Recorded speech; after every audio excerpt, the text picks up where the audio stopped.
السلام عليكم ورحمة الله وبركاته. ازيكم يا حبايب قلبي؟ عاملين ايه؟ يا رب تكونوا بخير دايما. اهلا بيكم في قناتي مع اسماء فودة.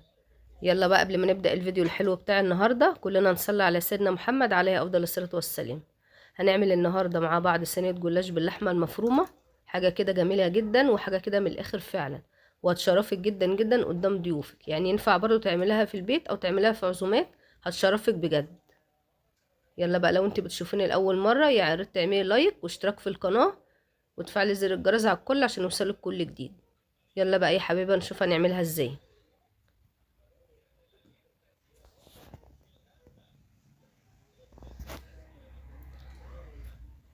بجيب اول حاجه كده، بجيب حله عشان طبعا اعصج فيها اللحمه، واحط شويه زيت كده صغيره على القد، لان برضو اللحمه بيبقى فيها نسبه دهون، فانا برضو ما بزودش الزيت في الاول. ببشر بصلتين كبار او بصلايه كبيره حسب ما انت حابه. بديها كده كام تقليبه على ما البصل يدبل شويه. ايدي فيه طبعا، حتى لو انا معليه النار او موطيه انا دايما ايدي فيه بقى تقليب، وانزل عليه باللحمه. ده كان حوالي ربع لحمه مفرومه كانت عندي في الفريزر، فقلت اعمل بس صينيه جلاش كده لعيالي، العيال فعلا بتحبها وجميله قوي. او بقلبها بتتعصج شويه كده في البصل، وبعد كده بنزل عليها احط ملح بهارات فلفل اسمر، وكل ما تزودي التوابل شويه بتبقى ريحه اللحمه جميله تحفه بجد معاكي. وبجيب الصاج عندي او صينيه زي ما انت حابه، بدهنها من تحت كده بسمنه، بحط شوية زيت على معلقتين سمنة. لو انت حابة سمنة بس عادي، بس انا اقولك دلوقتي على تكاية حلوة قوي. بحط يعني رشة كده، رشة صغيرة بيكنج باودر، او زي رشة الملح كده بيكنج باودر، عشان بيخلي الجلاش معايا مورق، بيديله كده نفخة كده بسيطة وبيخليه مورق معايا زي الفطير، وبيبقى جميل جدا وبيبقى طري ما بينشفش معايا. طبعا انا بدأت كده اللي انا احط رق رق، كل بين الرق والتاني بتدهيني سمنة زي ما انتوا شايفين كده. كل راق بدهن سمنة، وبرجع احط الراق اللي بعده وبدهنه برضو سمنة. يا ريت بقى يا حبايب قلبي تشجعوني وتعملوا لايك عشان الفيديو يوصل لاكبر عدد من الناس، تعملوا شير وتعملوا لايك عشان الفيديو بجد يستاهل. ويا ريت دايما كده تشجعوني وتدعموني، تبقوا جنبي ان شاء الله عشان عيلتي الصغيرة تكبر بيكم. طبعا انا بحط برضو راق راق، ما بين الراق والتاني بحط سمنة، بدهن سمنة كده بالفرشة. ممكن برضو تحط شوية زيت على معلقتين سمنة، هيبقى برضو افضل. بنحط رشة بيكنج باودر عشان يبقى الجلاش مورق معايا. جيت انا هنا وصلت للنص، بروح حاطه كمية اللحمة اللي عندي، عايزة تحط ربع كيلو نص كيلو على حسب الصينية اللي انت بتعمليها.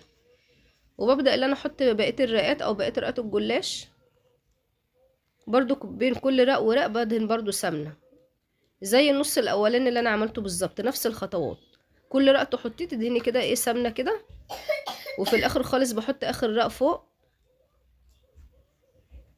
وبدهنه سمنة كده من فوق زي ما انتوا شايفين. بجيب طبق كده احط فيه كوبايه لبن، الخطوه دي مهمه جدا جدا عشان يبقى الجلاش بتاعك طري. كوبايه لبن، وبحط عليهم بضايه، تحط شويه فلفل اسمر طبعا عشان الزفاره، وتحط رشه برضو صغيره قوي بيكنج باودر زي ما احنا حاطين مع الزيت والسمنه. رشه بسيطه خالص بس بتفرق في الطعم وبتخليه طري وجميل جدا، وبتفرق بجد في طعمه. بتربيها كويس قوي او بتقلبيها كويس قوي، تخلي البيضه طبعا ما تتوهها مع اللبن مبقاش لها اي اثر. وبروح كده رشينها على وش الجلاش، وبتحاولي اللي انت برضو تجيبيه كده ايوه يمين وشمال كده، بتحاولي اللي انت تحركي كده عشان توصلي اللبن للصينيه كلها. بعد كده بعد ما استوى عندي اهو خلاص داخل في السوا، طبعا هو الجناب كلها زي ما انتم شايفين محمر اهو، والبرضو الوش بدأ ان هو يعني يحمر كده بسيط او داخل في السوا خلاص. بروح انا رشه الجبنه بتاعتي، جبنه موتزاريلا يكون نوع كده كويس عشان يبقى طعمه حلو. برش جبنه الموتزاريلا، وبرضو معايا فلفل الوان، بيبقى شكله حلو وحاجة بتبقى مبهجة جدا، والأطفال كلها بتحبه وتبقى يعني تتشجع فعلا ان هي بتاكله. الأطفال أصلا بتحب شكله وبتحب طعمه. واروح رشة كده من فلفل كده من فوق فلفل ألوان مع الجبنة الموتزاريلا. حاولي برضو اللي انت تقطعي الفلفل قطع صغيرة عشان يستوي معايا، لان هو يا دوبك بياخد المدة اللي الجبنة بتسيح فيها، مش اكتر من كده.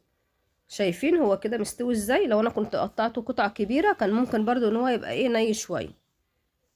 بتقطعيه بسكينة او بقطعة البيتزا، وزي ما انتوا شايفين كده حاجة فعلا بجد تستاهل التجربة. بشوفكم